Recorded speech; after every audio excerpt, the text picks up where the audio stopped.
All right, my friend, how you doing? Not too bad, thank you. Not too bad. Appreciate you joining me today. Yeah, it's always a pleasure. Always a pleasure, Terry.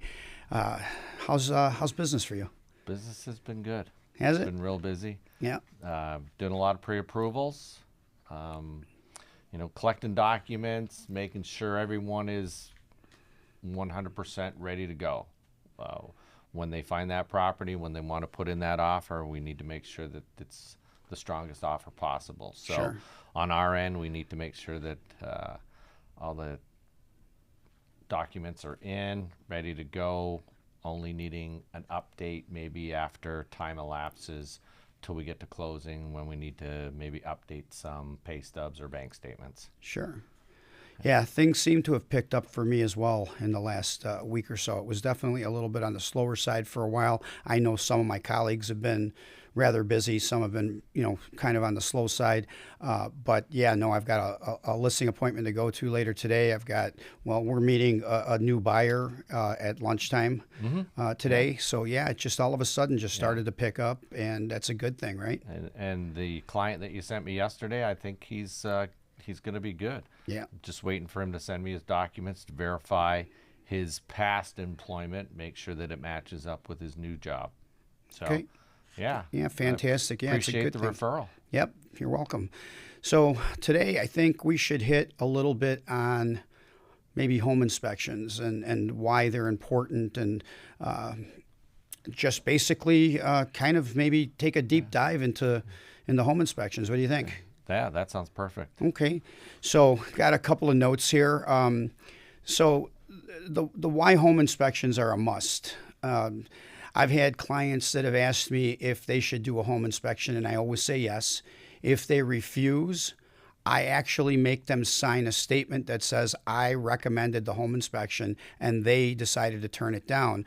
Because inevitably, when they turn down the home inspection, something comes up Sure. after they close on the house, and guess who the first person they blame is? The realtor. It's us, of course. Yeah. So home inspections, it uncovers hidden issues. That's a big deal, right? Okay. So, I mean, electrical problems, foundation cracks, inspection reveals what's beneath the surface. I mean, on your end, how many times have you done a loan for a house and then halfway through the process, the house deal falls apart? And what are some of the biggest reasons that a Well- house falls apart right away? It falls apart because there was something that turned up on that inspection report. Right. And during the attorney review, there probably were some negotiations back and forth, and either the seller didn't want to fix them, the buyer didn't think it was worth it with, Correct. with the deficiencies in the property. Right. They can't negotiate a solution, but most of the time there is some type of remedy. But the inspection is important. Yeah, the inspection is important. It protects your investment. I mean, you're talking about a few $100s investment. I mean, most home inspections without the radon test are probably between $350 and $450 with a decent home inspector. If you add in the radon test, you're going to add probably another couple $100 to $250 to that. And I highly recommend the radon test. Even if the house is on a slab, it can still have high levels of radon in certain parts of the house. So it's important to do. I just had one last year. It was a split level, which the lower level is slab, and it came up with high radon levels and had to be mitigated. So, just a few $100, it saves you well under $1,000, and it saves you potentially tens of thousands of dollars. A mitigation system alone is a minimum $1,500. Yeah, it relieves a lot of stress or pressure of buying that home and not knowing what you're getting into. Yeah. The other nice thing, Terry, though, is that when they do the home inspection, they're not necessarily pointing out that this is a deficiency that's there now, but they might be pointing out something that might be going in the next few years, 5 years, 6 years, whatever. So that way you as a buyer can start planning for it. Even if you close on the house, it's not a big enough reason. The furnace is 10 years old, it's going to last another 5 years, and you should start budgeting for it. Well, knowing that at front, it's important. You can start to put some dollars away, so that way when that does hit, it's not, oh my gosh, I'm spending $4,000 and you don't have the money set aside. But doing the home inspection can prevent a lot of deal breaker type things. Correct. Now, when people think about an inspection, is it always looking for what's wrong, or in many cases, does it point out what's good about the property? A little bit of everything. I mean, a good home inspector will walk the buyer through the house and they will teach them about the different components. For instance, when they get to the electrical panel, they'll walk through the breakers and what the breakers are for and what to look for and which ones are doing what. They'll show them where the water shutoff is, and that's important to know. I mean, imagine if you have a leak somewhere and you don't know where to go and turn the water off. So they walk you through all that stuff. They show you the furnace. They point out the different parts of the furnace when they have it opened up. So that way you know what to look for and what to ask for when you're calling for a cleaning. I have my furnace serviced every year. I got a great HVAC person that comes out, takes care of the furnace in the pre-fall time or around the fall time. And then in the springtime, like around now, he'll come back out and he'll check the AC. They can turn it on because the weather's warm enough at this point, and they can check the Freon levels and making sure it's working right. So that's what a good home inspector will point out is a lot of those things. But of course, they're going to look for the negatives. Just keep in mind that home inspections are limited. They can't see into the walls. So they may not know what's back there. There may be things that are important, but they will climb up into the attic. A good home inspector will always go in the attic, make sure there's no mold up there, make sure there's enough insulation, and look around to make sure there's no leaking from the roof. They'll also look at the roof, make sure that they can give you an idea of whether it's, hey, this roof is new, it's newer, it's not going to need any work at any point, or this roof looks like it's going to need to be replaced within the next 3 to 5 years. Again, for budgeting purposes, it may not be a deal breaker right then and there where you're going to be able to ask the seller for replacing the roof, but it'll be something that'll give you the pluses. Hey, right. You've got 5 more years on that roof. Right. It's decent, but start budgeting for it. Budget, yeah.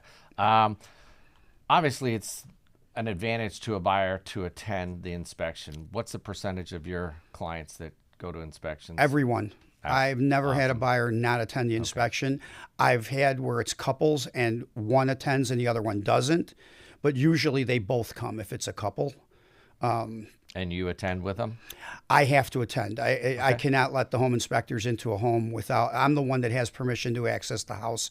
So I have to be there 100% of the times for the home inspection. I do not follow the inspector around with the client. I allow them to do their thing. That way I don't voice something that goes counterintuitive to what the process is. And maybe the buyer gets the wrong opinion of what the advice is.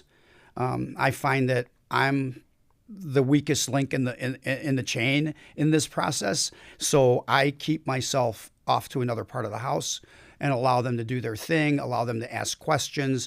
And then when it's all over with, then the home inspector will talk with me and say, I'll send you the report, but here's the preliminaries of what I found. And then once we get the report, if it's all clean, the buyer has nothing to ask for, we just call the attorney or we send everything to the attorney and it moves forward. Or if there is something wrong, then we get a list from the buyer of what repairs they want made. We forward that on to the attorney, and then that attorney does their job and gets it to the other attorney who discusses it with the seller and then comes back with a response. Back to negotiating. Okay. Yeah, the negotiations when the contract is not signed is the realtor. That's us. Once the contract is signed, I stay active into the process, but the negotiations have to go through the attorneys at that point. Okay. What about questions asked the inspectors, before you hire them or while you're on the inspection? Well, I think that most realtors or even loan officers, when they're asked by their client, do they have a good inspector? And we do. We do. We do have several in our tool belt, and we can recommend them. We've already gone through that process of screening them. We know how they work, how efficient they are, how good they are, and as like any referral, okay? And a referral is an extension of you and your business. So you have to make sure your business partners are up to snuff. And so the question of getting a bad inspector is never never a possibility. Right. Yeah, I like to give them a list of questions to ask if they're going to try and interview them. Excuse me. Most buyers, when I send them a couple of inspector recommendations, they'll ask family members, and I'll tell them, ask family members if they've had home inspections. Let me know who the inspector is that you're thinking of using, and if I have an opinion, I'll let you know. But you got to ask if they're licensed and certified. That's the very first thing you need to know, because home inspectors have to be licensed, and they're licensed with the state of Illinois. So if they're not, then I wouldn't trust that home inspector. They have to be licensed with the state of Illinois. Ask how long they've been doing it. If it's someone that just started last week, sure, they need to get a break and they need to get a chance, and maybe they're less expensive, but maybe they miss stuff. You don't know. And then also, have they inspected this type of home before, this age? And let's say you're looking in certain areas around here. There's homes that are 100 plus years old. Have you inspected these types of homes? I did one in LaGrange, and we walked in and I looked and I went, whoa, what is that? They called it the Octopus. It was a giant furnace that was from the 1940s that had these arms going everywhere, and which is why they called it the Octopus. But the important thing was that the inspector knew that those were always 100% of the time covered with asbestos. Okay. Which is obviously an important environmental issue in a home. So we knew that there was asbestos there. We found it. We saw it because the inspector was knowledgeable and was able to point it out. And abatement of asbestos is not cheap. So they had to figure out a way to get past all that. The buyer did go through with the deal, and they got a credit to take care of everything. But had the inspector not been familiar with that type of neighborhood, with that age of homes, it could have easily been missed. So that's a safety concern. It is a big safety concern. It's a cancer-causing agent. It can cause lung cancer, I think, is one of the cancers that it can cause. I sold a home in Hoffman Estates, and the inspector didn't know about the floor tiles. They're actually asbestos-based, those old tiles that you used to see in like laundry rooms and bathrooms. Well, the guy didn't notice that in the one closet that still had some old carpeting in it, it was that tile was under there. So when the buyer went to get new carpeting about a year after they moved in, the carpeting people wouldn't install it because it would have been covering up asbestos tiles.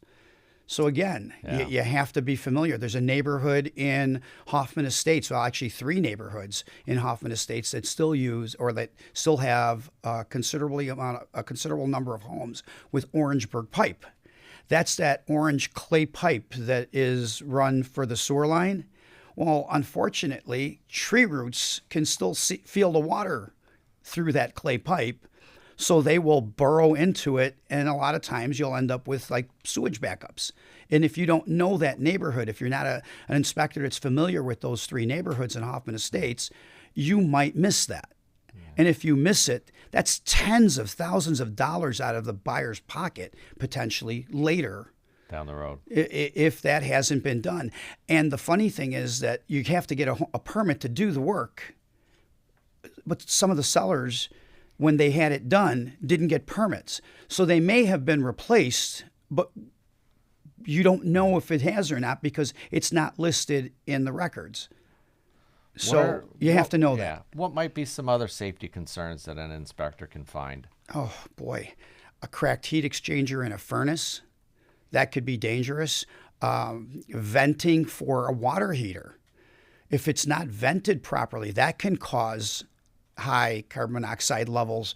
And carbon monoxide is not detectable unless you have a detector. And it can well, I mean, I hate to say it, but it can kill within like 20 minutes. It's not something that has to build up in your system over time. You go to sleep at night and it builds up and you might not wake up. So those are all big concerns that a home inspector is going to find. They're going to go in, they're going to have a carbon monoxide tester. They're going to be able to test the water heater at the furnace. They're going to open it up, make sure that heat exchanger is not cracked. All these are safety issues. All reinforcing the fact that you need to have that inspector. Gotta get have that inspection. Yeah. Don't think that it's a waste of, $350 or $450. It's a big investment, and you need to protect it. Cheap investment.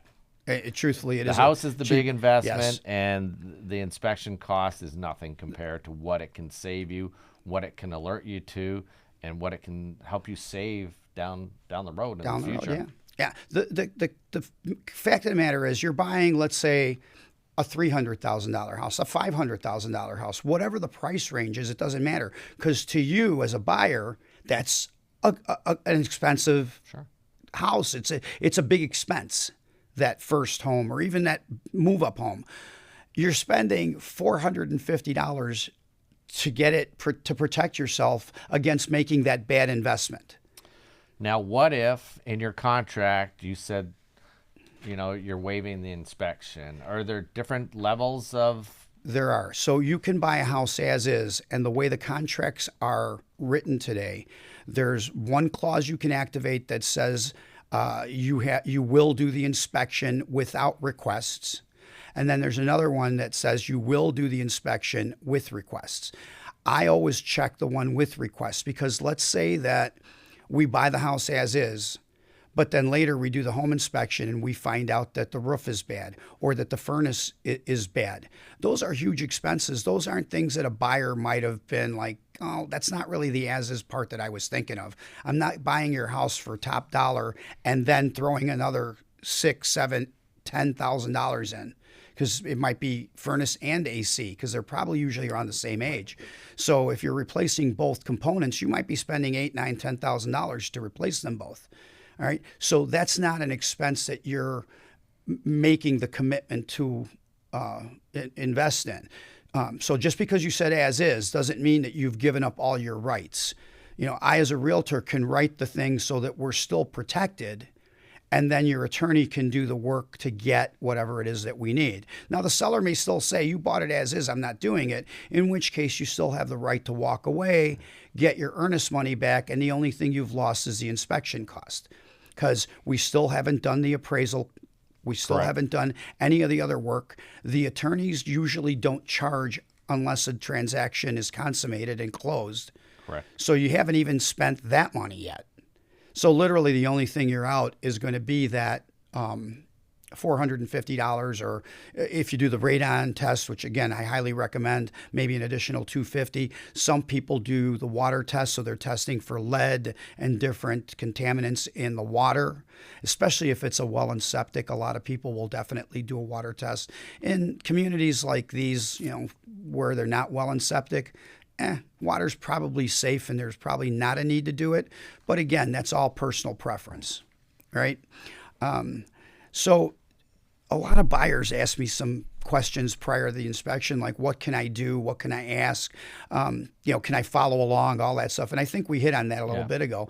And of course, you can follow the home inspector. They insist on it. They want you to be there so that they can educate you and point out good things and bad things there in the house. You can ask about specific items. You can ask about the plumbing. You can ask about the roof, the age of the roof, the furnace. You can ask about anything. How's the electrical system? You walk into an older house and they have fuses still. There's some neighborhoods that I'm selling in that are definitely still on the old fuses. Believe it or not, they still sell those. If you've gone to the hardware stores and seen those little things, I'm sure there's younger people going, what are those? Well, they're fuses, and there's still homes with that. So yeah, you can definitely ask about all that. There's still lead pipes for water, and you should ask about that. And in that case, you definitely should have the water tested, because those lead pipes could be leaching into your water and causing major problems. No, I think that we've brought up some very good points that reassures people how important the inspector and the inspection is. Yep. What about after the inspection? Any thoughts on that? Well, usually that's our green light, okay, for us to say. We ask the client and the agent, do you think there's going to be any issues with the inspection? So we already have our application signed and our documents are already in, but we wait to order the appraisal usually if the time frame allows to find out what's going on with the inspection. If there's going to be any negotiating back and forth in the attorney review period. So that the inspection is important to us because, based on what they've told us, and the time frame when we move forward. Okay. Yeah, usually as soon as the home inspection's done, the home inspector, the client, and myself, while we're in the home, as long as there's no listening devices, which usually there are. If there are and the weather's nice, we'll walk outside. If it's not, then we'll figure out somewhere to go where we can all discuss the results of the home inspection. It's kind of funny now because during the home inspection, I've seen home inspectors actually take the camera style things like the echoes and those and turn them around and somehow mute them. And I'm like, you can't do that.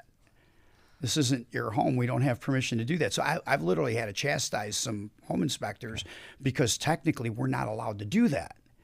And the home inspectors always find it funny if they're not one of my normal home inspectors, one of the people that I know and knows my process and knows that I don't like doing things that could get me in trouble later. It's funny the looks that I get from them. Like, well, what do you mean? Well, I mean, you can't do that. So turn that back on. Just don't talk in front of it or be careful what you say. Even when I'm showing houses, I tell people we don't know what kind of listening devices are in here. And I've been doing that for years, even before all this technology came about, because there were baby monitors back then. And they were just as easy to eavesdrop with as the devices now. Now they're just more prevalent and they're throughout the home. I mean, you've got doorbells that can hear you talking while you're standing at the front door. Let alone what's inside the houses. And you come into my house, I think I might have like 8 different things that can hear you and see you. So there's not a whole lot of places you can go in my house where there's not somebody listening to you. I think that's a little creepy, don't you? Well, we got to be careful when we're at Joe's place. Got to be careful when you're at my place. Yeah, it's funny. Last night we were going to bed, and all of a sudden Alexa out of nowhere just said, "Oh, I can do that," and neither one of us had said anything. It heard the TV. And I don't think the TV said anything. It didn't mention, the name. It didn't mention anything to do, but it said, yes, I can do that. So I'm still right now trying to figure out what it is Alexa did. Yeah. So anyways, we'll get together with the home inspector. We'll go through everything. Once we leave that meeting, we know whether there's going to be things that we're going to ask for through the attorney or whether the home inspection was solid. Most of the times, I got to be honest, most of the times home inspections are solid. The only thing we don't know is radon, because the radon test takes 72 hours. So they have to place it and then come back 72 hours later, send it in for diagnostics, and then it'll come back with the number and it'll say, this is where it is. I did mine and it came in at 2.7, and 4.0 is the cutoff where mitigation can be requested and should be done. But even at 2.7, I didn't ask the seller to mitigate it.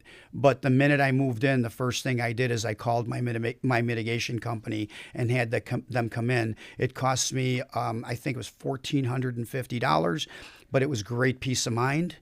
Because at 2.7, I don't know if that's high enough to start causing cancer or not, but I wasn't willing to take the risk. So everybody has their own target limits.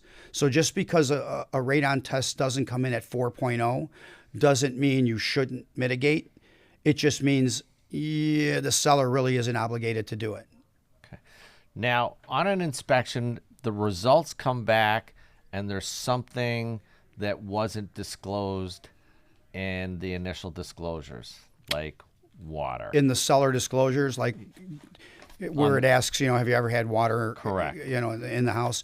And your inspector finds evidence of previous water. Does that change anything? I'm not a big fan of the seller disclosures because I look at them and I see no straight down to the bottom.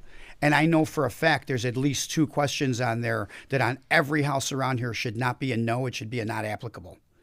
Because they're not on well and septic. So how can you say no to the question about well and septic? It's not applicable. We don't have that here. So if I see the seller disclosure with a straight up and down no, I know the seller didn't even bother reading it. And that's the case in probably 80+% of the times where I see a seller disclosure. It's ridiculous. So I don't really put a lot of faith in a seller disclosure. And I've seen where they say, yes, we've had water, and then in the description, it was repaired 10 years ago and we haven't had a problem since. So the inspector comes in and says, I don't see any signs of water damage. But then you move in, and 3 weeks after you move in, the house floods. You know, what can you do?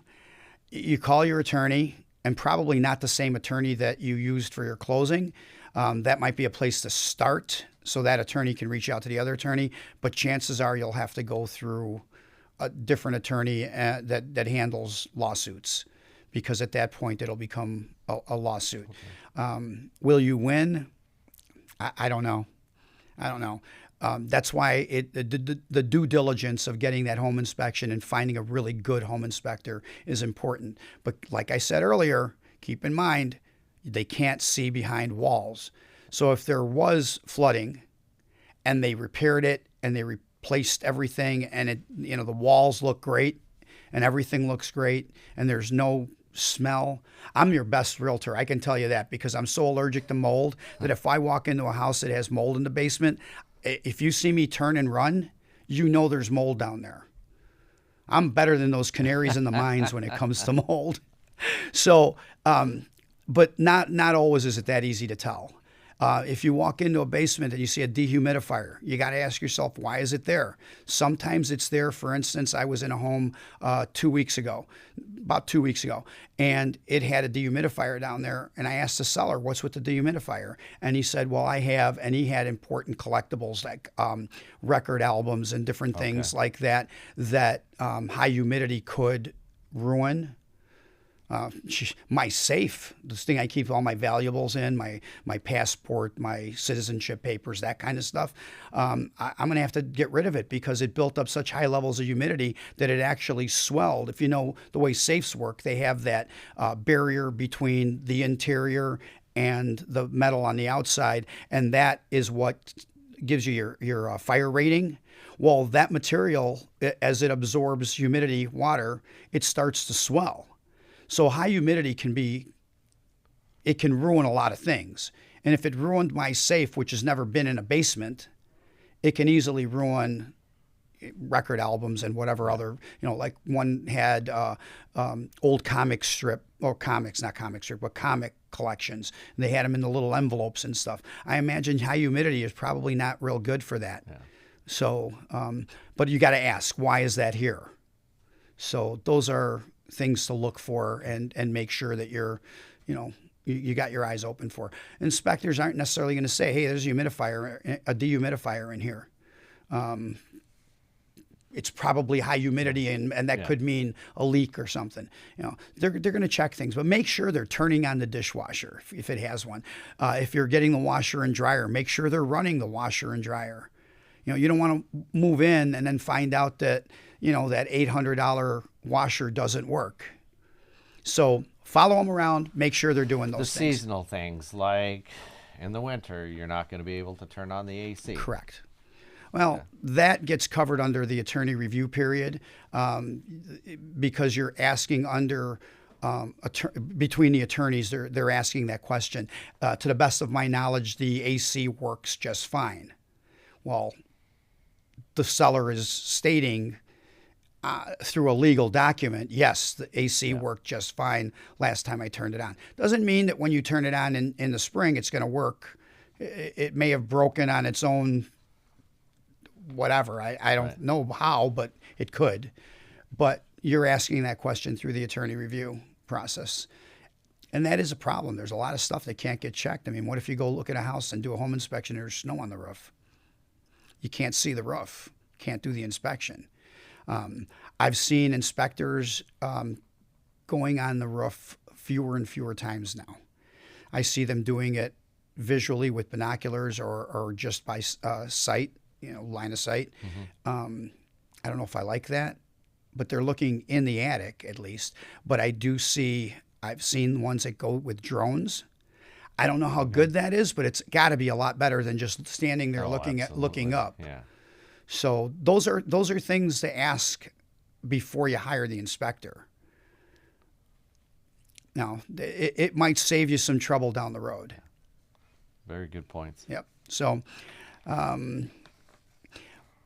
after the home inspection, if you find something on the home inspection that's bad, I mean, as a lender, you probably don't have a strong opinion on it, but what about calling in a specialist? What's your feeling on that? I mean, that's between the client and their attorney. What their level of importance is for whatever's wrong, and their time frame. I think that all works into it. And are they looking? Did they sign a contract that's going to try to close, in under 30 days? And do we have time to get this, or are we going to, delay the closing if it's important enough? Oh, absolutely. Yeah, I mean, the seller might not be happy, but you as the buyer aren't looking for the seller's happiness. You're looking for what's right for you as a buyer. The smart thing is not take the shortcut. Yeah, don't take the shortcut. I like that. I like that. Don't take the shortcut. Yeah, big bad wolf might be lurking behind that tree. But yeah, no, you definitely want to call a specialist. And if it's something like, if you see if they say something about the electrical and you're not confident, or maybe you bought it as is and it's a minor electrical issue, you might want to call an electrician and pay him $100, him or her $100 to come and check it out. Make sure that it's decent and that it's okay for you and not something that's going to cause a fire down the road or whatever it may be. Well, that was a good point about bringing in that specialist. Your example there of the electrician. So something that may need, has a cracked foundation. You're gonna go out there and get some quotes before your attorney starts to estimate, what the cost is, because the seller's going to say it's only going to be $1,000. Your buyer, your attorney is going to say it's $4,000, and then you've got to get that specialist in there. In basements and foundations, those small cracks, they happen. Concrete does one thing well and only one thing well, and that's crack. It'll crack. Like they pour it and within a day there's a crack and you're like, wow, they just poured that yesterday. So that does happen. Now, if the crack is significant enough, they do a fill, and it's relatively easy to do if it's not a finished basement, if you can get to it. If it's easy to get to, I usually figure it's about $100 a linear foot to fix. So if it's an 8-foot crack going from floor to ceiling, it's going to cost you about $800-900 to get taken care of. If it's just, a small little crack that a few feet long, might only cost you a few $100s. But calling in a company to come and give you an estimate is probably a better idea than just saying, Joe thinks it's $100 a linear foot. Well, I'm no expert. I just know what I've seen over my 37 years of selling real estate and being on hundreds and hundreds and hundreds of home inspections, and then getting the results later. It's going to cost this much, or how much? Hey, Mr. or Mrs. Buyer, or whatever. What did it cost you to get that fixed? Oh, it was whatever, and they give you a number. Or seller, Mr. Seller, Mrs. Seller, we got the request to get that fixed. You just got Jet Dryer or whoever to come out here and take care of it. What did it end up costing you? So I ask those questions, and that's why I kind of have an idea of where things usually stand. But at the end of the day, you're always better off getting a professional to come in and give you an opinion. Most of them will come out there and do the opinion for free. So you're not even spending any extra money. Now, there are certain specialists, like electricians might charge you to come out there and do the check. It might cost you $50 or $100 to get them out. But again, peace of mind, it's well worth that $100. Yeah, I think there's so many points made today that, anyone that's not doing their inspection is not really concerned about their biggest investment in their life. Yeah. And as you know from looking at all the contracts that you get, because you see the same contracts I do, the home inspection and the attorney review period is 5 business days. Correct. From the time the contract was signed. So if you sign the contract Sunday night and Monday's not a holiday, you've got till Friday at 6 o'clock to get everything in, requested, and try to get the AI period closed out. AI, attorney inspection, is what that stands for. And if not, then the attorney, whoever it is that needs the extra time, would ask for an extension, and the other party would have to grant it before that time gets extended. Now, probably at least 50% of the contracts that I've been involved in, there's been an attorney review extension, and it's been granted. It hardly ever gets declined unless the seller has a strong second offer sitting in their back pocket and they really want to take that offer. Then they might just dump your offer and move on to the next one. Because the way that the attorney writes that extension request has to be made as a request and not a demand. So that way the seller doesn't have an automatic out. So you also have to make sure that your attorney is someone that knows what they're doing. Don't use your Uncle Fred who does tax litigation, because they're not going to know what that contract and how to write the review letters. Because if they're not written right, they can leave you with nothing. Yeah. And using Uncle so-and-so to save a few bucks, but it's not his specialty, not a recommendation I would make. It never works out well. In the end, it never works out well. I had a closing, actually, I think it was the year before last, where the attorney was well, let's say it how it is. It was an ambulance chaser. He was literally that guy that goes out and does, oh, you got in a car accident? Let me be your guy. I'll go get you $1 million. That was the guy that was doing the closing. And he was the most confrontational person throughout the whole transaction. The deal almost died like 3 or 4 times. I had to call and get involved to keep it together, which is not fun, by the way. And it's not something that the realtor should be involved in, because at this point it should really be the buyer attorney and the seller attorney. But the buyer attorney was so confrontational that the buyer was getting like extremely nervous. I was on the seller side. The seller was getting mad, thinking that I was asking him to accept stuff from the buyer's side. I'm like, I don't even know what the buyer's side's asked you, because nothing's coming through to me. I'm just telling you what I'm hearing. And the seller finally kind of saw what was going on, and then called his attorney and said, what are you doing?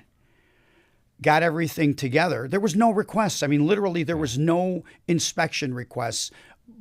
It was a typical boilerplate attorney review modification letter. They were just reviewing and altering language in the contract. It gets reviewed and altered every single time.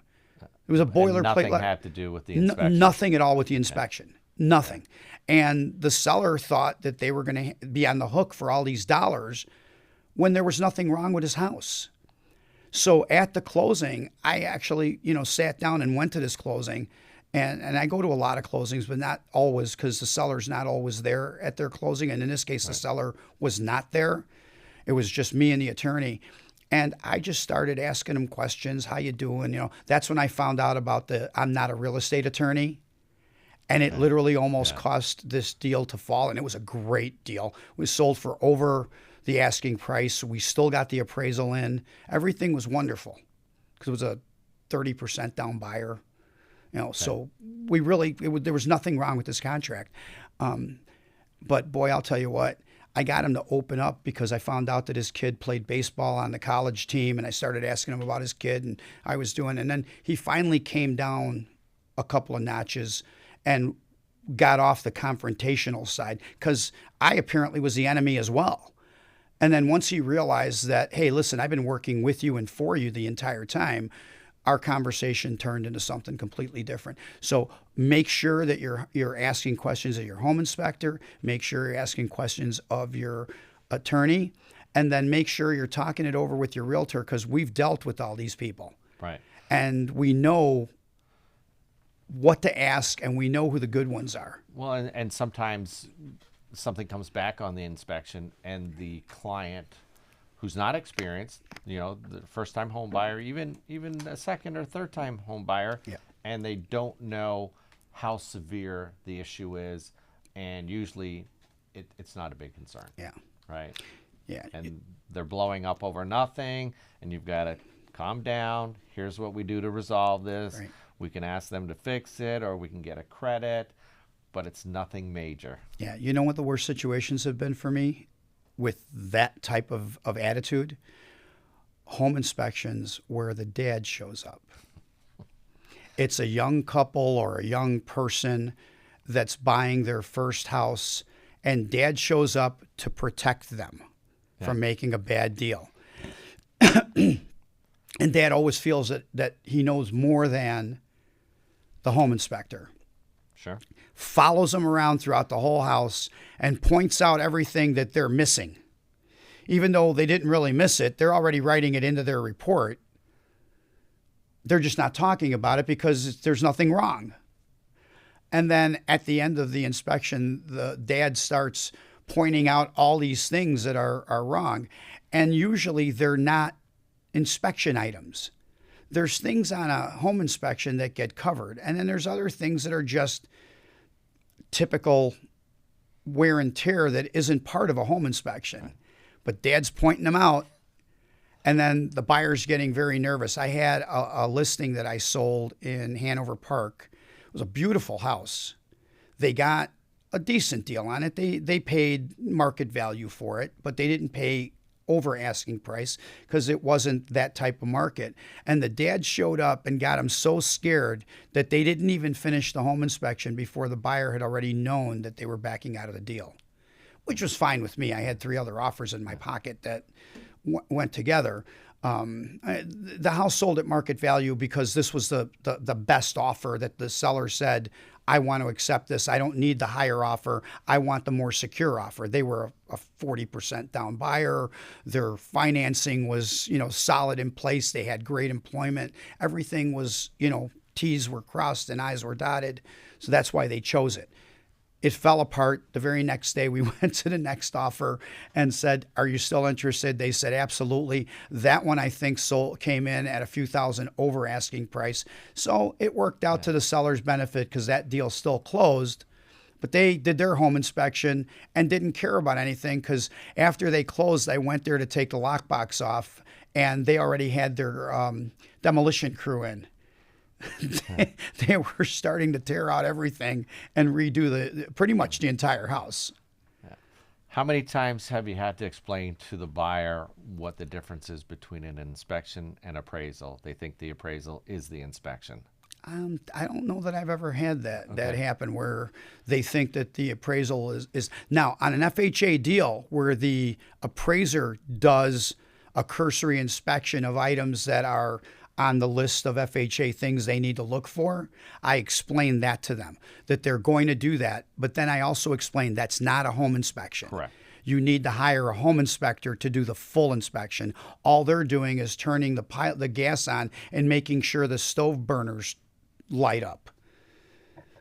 They're just walking up and saying, yeah, that's the furnace. It's there. Yep. AC. I see it in the corner over there outside. That's literally all they're doing.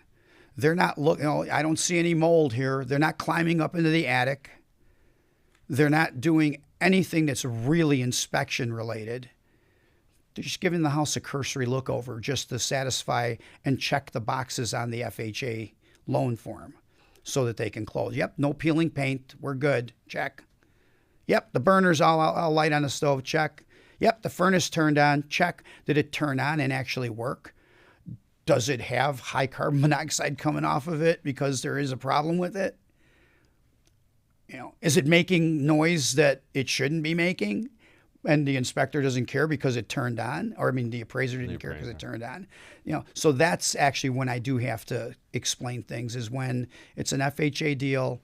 They've heard that the FHA appraiser actually does an inspection, and they confuse that as an actual home inspection. So that's a great question, actually. Thanks. No, we see it a lot. When there are the multiple offers in and someone is going FHA, the seller side thinks, oh my God, it's a bigger inspection. And you know what, it really isn't compared to a conventional loan. You know, an appraisal. Things can come up with your inspection, even when you do accept that conventional loan deal rather than the FHA. But the FHA is a little more intense, let's say, or more complete because there is that checklist. Yeah. But once again, it's an appraisal. It's not an inspection. So I get a lot of questions from the buyers after the deal goes together. Do you? Always. Tons, right? Yeah. It's funny because some of the questions are attorney related, and I try to answer them, but I always direct them back to the attorney. But I try to answer their questions, and I say, you know, that's really something that you need to do through the attorney, and here's how you do it, and here's why it's important that you do it through the attorney. But if it's some easy questions to answer, I'll answer them. But most of the questions after a deal is done are usually attorney type questions that I would really have no way of knowing the answer, because a lot of times attorneys do not copy me in. That's why I hate when they use an attorney that's someone not familiar, that I'm not familiar with. Because if they use, you know, Bill or Fred or Mary or Beth, and they're attorneys that I know that they're going to copy me in on stuff, and I can stay in the loop. And when you call me to ask me that question, I can pretty much answer it.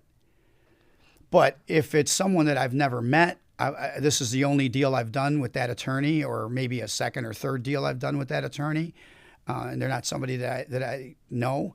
I mean, I'm in the middle of a deal right now where I haven't seen an email in a month. Now, I call or I email, and I do keep in touch, and I also keep in touch with the other realtor because maybe their attorney keeps in touch with them.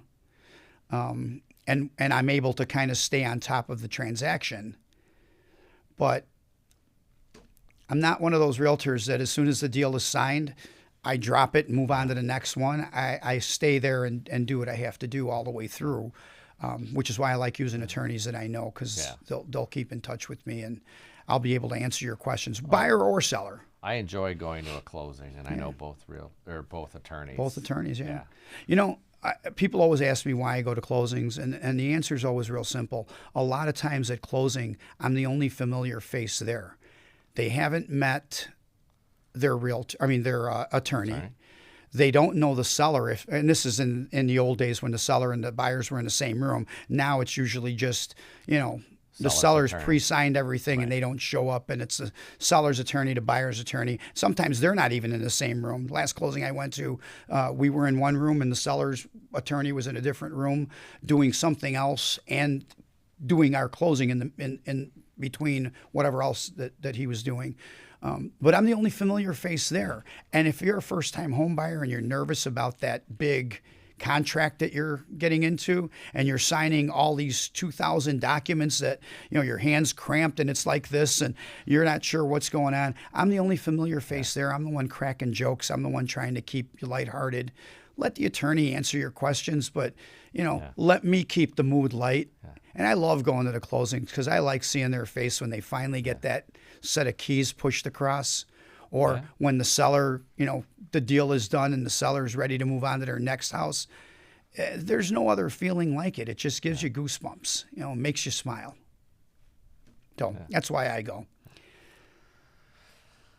That's pretty good. We stayed on inspections. I figured we'd get pretty, you know, with inspections are important, and there's a lot of stuff there.